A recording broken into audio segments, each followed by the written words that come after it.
सबसे पहले आपको बुक लिस्ट के बारे में मैं बताऊंगा। जैसे हिस्ट्री के लिए मैंने 3 एनसीईआरटी पढ़ी थी, ओल्ड वाली। उसके अलावा जैसे मॉडर्न इंडिया का पोर्शन था, वो कुछ मतलब जो स्पेक्ट्रम से या कुछ इन सब चीजों से जो थोड़ा सा जिसमें फैक्चुअल डिमांड करते हैं, उनसे तैयारी की थी। और उसके बाद में प्रीलिम्स में आता है अपने ज्योग्राफी का पोर्शन, उसके लिए एनसीईआरटी की थी। साथ में कुछ यूट्यूब से लेक्चर, जैसे मृणाल के लेक्चर हैं, वो सब मैंने किए थे। फिर पॉलिटिकल साइंस में मैंने लक्ष्मीकांत पढ़ी थी। और उसके अलावा कुछ टॉपिक्स होते हैं, उनके लिए कुछ नोट्स जैसे करंट के हैं तो मैगजीन वगैरह हम पढ़ते हैं, वो सब चीज़ें कवर करते हैं। इकोनॉमिक्स के लिए मैंने यूट्यूब पे जो चैनल वगैरह है उनका सहारा लिया था। मृणाल की जो लेक्चर्स है ना, वो पढ़े थे। और साइंस टेक के लिए मैंने करंट का पोर्शन पढ़ा था। पीटी 365 देखी होगी सबने, वो पढ़ी थी साइंस टेक के लिए। बहुत अच्छी आती है, मतलब उसमें से आपको काफी क्वेश्चन मिलते हैं, और अगर नहीं मिलते तो इनडायरेक्टली आपको हेल्प करते हैं वो। तो पीटी का सिलेबस है। अब आपको करना क्या है, अब पहले तो मैं क्वेश्चन लगा के ये बात बोल देता हूं कि मेरी बातें हैं वो फाइनली आपको इम्प्लीमेंट नहीं करनी है। आपके टेम्परामेंट के हिसाब से आप कितना कवर कर पाते हैं उसके हिसाब से इम्प्लीमेंट करनी है, फाइनल नहीं है ये, ठीक है। क्योंकि मेरी स्ट्रेटजी है, वो जरूरी नहीं है आप पे भी सही बैठे, ठीक है। तो आपको क्या करना है कि 2 सब्जेक्ट लेके चलने हैं दिन में, जो मैं करता था। दिन में 2 सब्जेक्ट लेके चलने से क्या होता है कि एक तो मोनोटोनस शेड्यूल होता है ना जब अपना एक आयामी, तो बोरियत महसूस होती है। जैसे सुबह से हिस्ट्री पढ़े, एंशियंट एंशियंट एंशियंट, क्या यार ये आ रहा है, ये गुप्ता आ रहे हैं, चोल आ रहे हैं, वापस चोल आ गए, ये क्या सिस्टम है। तो क्या है कि परेशान हो जाता है। तो एक हिस्ट्री ले लो, उसके अलावा एक पॉलिटिकल साइंस ले लो। तो क्या है कि हिस्ट्री भी पढ़ रहे हैं, पॉलिटिकल साइंस भी पढ़ रहे हैं, तो दोनों में अच्छा लिंकेज बैठ जाता है। उसके अलावा ज्योग्राफी ले लो, तो ज्योग्राफी और हिस्ट्री लेंगे ना, तो हिस्ट्री में जैसे कहाँ से अटैक हुए, गोलन दर्रा, खैबर दर्रा, तो हमें क्या आइडिया लगता है कि अच्छा यहाँ पे जगह थी इसलिए वो लोग आ गए। और आपके दिमाग में एक स्टोरी चलनी चाहिए, इसीलिए एनसीईआरटी पढ़ने का बोलते हैं। स्टोरी चलती है तो हमें आइडिया होता है कि कैसे लोग आए थे, है ना। तो इस तरीके से 2 सब्जेक्ट आप लेके चलो। और एक चीज और, जैसे आप रोज खाना खाते हो वैसे 1-1.5 घंटा डेली करंट को आपको देना है।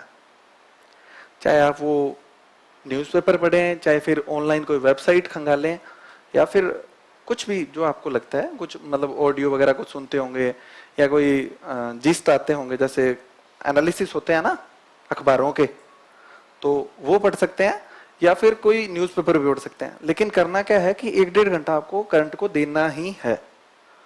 ये बांध लो, जैसे आप टूथब्रश करते हो ना सुबह सुबह, तो वैसे ही आपको अखबार या जो भी करंट का है वो पढ़ना है। ये तो मतलब कंपलसरी चीजें हैं जो आपको करनी करनी है। 2 सब्जेक्ट लेके चलना है।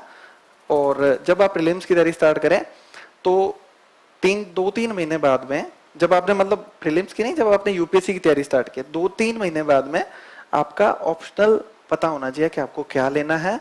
उसकी अगर आपको कोचिंग करनी है तो कोचिंग कर लो, और अगर नहीं करनी है तो सेल्फ आपको पूरा का पूरा तैयार करना है ऑप्शनल, है ना। क्योंकि ये मत सोच के बैठना कि प्रीलिम्स के बाद में ऑप्शनल डिसाइड करेंगे और उसको तैयार करेंगे, इतना टाइम नहीं मिल पाएगा प्रीलिम्स के टाइम पे, है ना।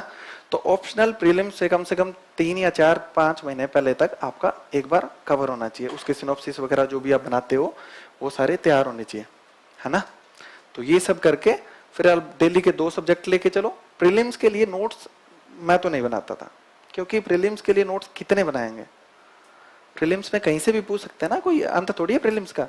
तो प्रीलिम्स के लिए नोट मैं नहीं बनाता था। अगर किसी को लगता है कि उसे बनाने चाहिए तो टाइम बहुत ज्यादा लगेगा, बना सकता है, मैं बाइंड नहीं कर रहा किसी को, लेकिन प्रीलिम्स के लिए नोट्स नहीं बनाया जाए तो ही ठीक है ना।